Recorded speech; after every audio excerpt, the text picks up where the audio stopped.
কিছু মানুষকে বোঝানোর ক্ষমতা আমাদের নেই, তাই নিজে থেকে দূরে সরে যাওয়াটাই বুদ্ধিমানের কাজ।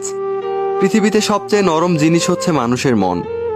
এটা ভাঙতে কোনো হাতুড়ির প্রয়োজন হয় না, শুধু মুখের কয়েকটি অবহেলিত ভাষাই যথেষ্ট। পৃথিবীতে সবচেয়ে আপন মানুষ হলো মা। কেউ যদি অবহেলা করে, দোষ তার নয়, দোষ নিজের।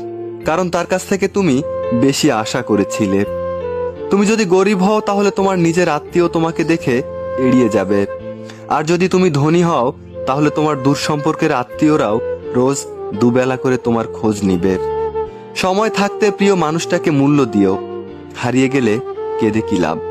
সম্পর্ক টিকিয়ে রাখার ইচ্ছা যদি দুপাশ থেকেই থাকে, তবে কোনো সম্পর্কই ভাঙা সম্ভব নয়।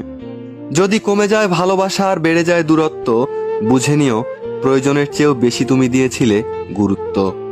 মায়া ত্যাগ করতে শেখো, দেখবে কষ্ট এমনিতেই কমে যাবে।